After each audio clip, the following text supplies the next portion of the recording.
देखते हैं लोग कितनी खुशी भी है। एक उत्साह जो भारतीय जनता पार्टी के कार्यकर्ताओं में मैं देख रहा था, गगवाल से जिसकी शुरुआत हुई और आज अभी पार्टी कार्यालय तक। हालांकि मैं अध्यक्ष बनने के बाद पहली बार नहीं आया हूं, लेकिन मेरे तीनों महामंत्री जो जम्मू प्रोविंस के हैं, बलदेव बलोरिया जी के साथ, संजीता जी के साथ, गोपाल महाजन जी को हम लोग सम्मानित करने हेतु यहाँ पर आए थे पूरी टीम के साथ, डॉक्टर डी.के. मलयाल जी के साथ, हमारे स्थानीय विधायक भारत भूषण जी के साथ। लेकिन जो उत्साह मैं वहां देख रहा था, मुझे भी लगा कि मैं शायद अध्यक्ष बनने के बाद पहली बार आया हूं, क्योंकि हर बार की तरह ये उत्साह बढ़ रहा है। भारतीय जनता पार्टी का हर कार्यकर्ता नरेंद्र भाई मोदी जी के नेतृत्व में, और वो नेतृत्व जिसने पूरे विश्व में देश को सम्मान दिया है। एक न्यूक्लियर पावर पाकिस्तान, उसके विरुद्ध 90 घंटे में एक युद्ध जीता गया। 90 घंटे से भी कम के अंतराल में पाकिस्तान जो था वो घुटनों के बल आया और लोगों के मन में नरेंद्र भाई मोदी जी के प्रति प्यार, समर्पण, वो आज मैं सड़कों के ऊपर देख रहा था। पार्टी के कार्यकर्ता तो थे, लेकिन जिस लोकेलिटी में हम लोग खड़े थे, वहां पर आम जनता भी जो थी वो आगे आ रही थी। प्रधानमंत्री जी का एक रिप्रेजेंटेटिव कार्यकर्ता होने के नाते अपनी पूरी टीम के साथ, जिलाध्यक्षा जी के साथ, युवा मोर्चा की पूरी टीम के साथ, सभी हमारे जितने भी अध्यक्ष आज उस स्वागत समारोह में मेरे साथ थे। मैं कठुआ के वासियों को धन्यवाद देना चाहता हूं, भारतीय जनता पार्टी के हमारे कार्यकर्ताओं को साधुवाद देना चाहता हूं कि मुझे आज लगा कि मैं शायद पहली बार कठुआ में आया हूं, क्योंकि जो उत्साह मैं उन्हें देख रहा था, वो उत्साह अपने आप में बताता था कि पार्टी के प्रति उनका समर्पण का भाव। और यही एक पॉलिटिकल पार्टी है जिसके लिए देश का हित जो है वो सर्वप्रथम है। मेरी पार्टी का हित देश के बाद आता है और मेरा अपना हित जो है बिल्कुल अंत में।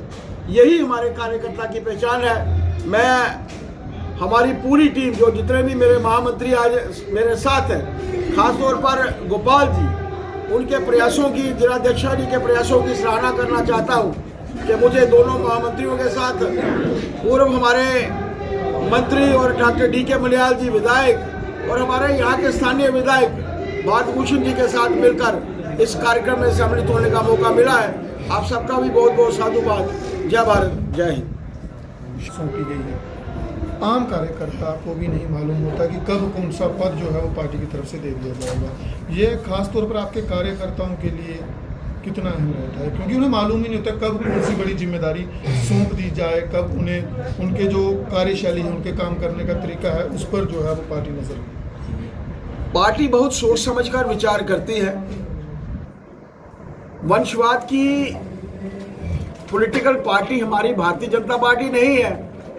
यहाँ से पिता हटेगा, बेटा आएगा, बेटा हटेगा, उसकी धर्मपत्नी आएगी, धर्मपत्नी हटेगी, उसका बेटा आएगा। यहाँ पर पार्टी का वो कार्यकर्ता आगे आता है जो लोगों के बीच में, और आप मानकर चलिए कि सर्वव्यापी और हर जगह से कार्यकर्ता। कश्मीर से भी इस बार मैंने अपनी टीम में एक महामंत्री लिया है। कश्मीर से लगभग 7 कार्यकर्ता है जो मेरी इस टीम में है। जम्मू प्रोविंस से हम लोगों ने टीम में लिए हैं, और हर खित्ते को जो है हम लोगों ने एक रिप्रेजेंटेशन दी है। मुझे अच्छा लगा कि जिस तरीके से हमारे कठुआ क्षेत्र से भी गोपाल महाजन जी को पार्टी का मुख्यमंत्री, पार्टी का जो जनरल सेक्रेटरी बनाया है, महामंत्री बनाया है, मेरा मानना है कि एक युवा का अध्यक्ष होने के नाते उन्होंने कार्य किया है, यहाँ का जिला अध्यक्ष होने के नाते उन्होंने कार्य किया है और पार्टी के प्रति एक समर्पण का भाव इस कार्यकर्ता में है।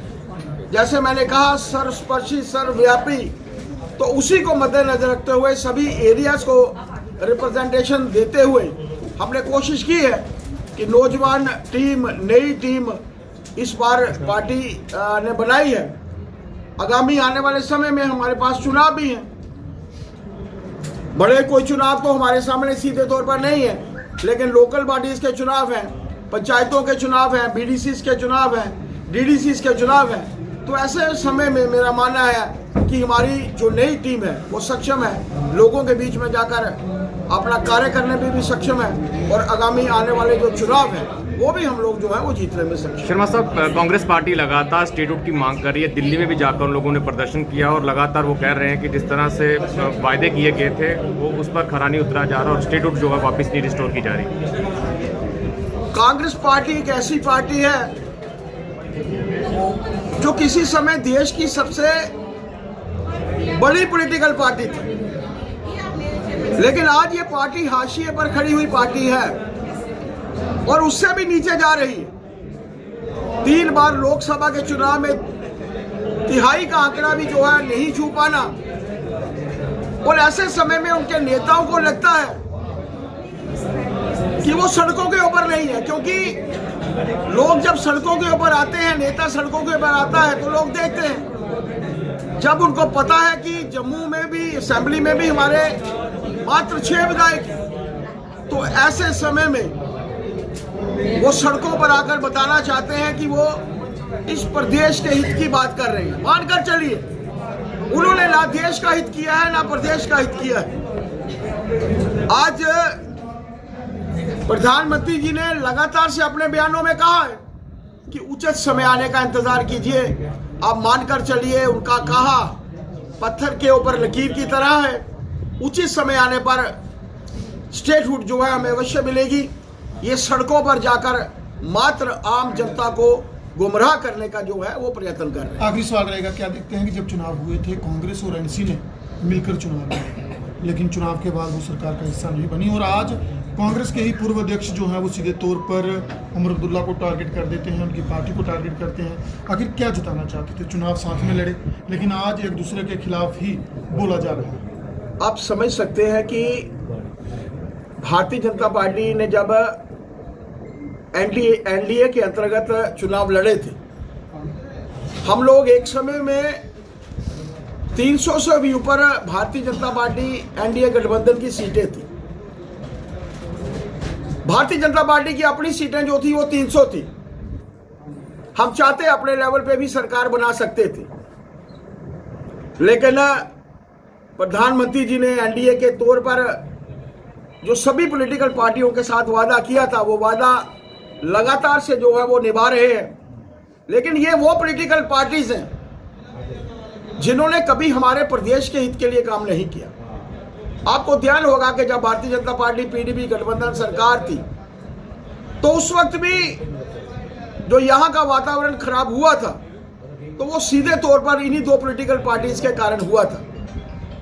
आज नेशनल कॉन्फ्रेंस को लगा कि वो 42 सीटों के साथ अपने तौर पर अपनी सरकार बना सकते हैं। तो ऐसे समय में एक ऐसी पार्टी जो देश भर में हाशिए पर है, तिहाई फिगर के ऊपर भी नहीं है, इस प्रदेश में उनकी मात्र 6 सीटें हैं, जम्मू प्रोविंस में मात्र 1 सीट है।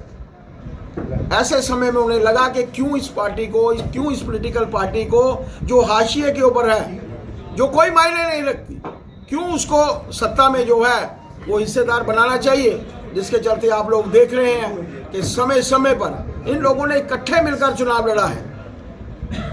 इन्होंने कभी गठबंधन की राजनीति को निभाया नहीं है, हमेशा से एक दूसरे की पीठ के पीछे जो है वो छुरा घोंपा है। ऐसे समय में नेशनल कॉन्फ्रेंस ने वही किया है जो सदा से कांग्रेस जो है दूसरी पॉलिटिकल पार्टीज के साथ करती थी।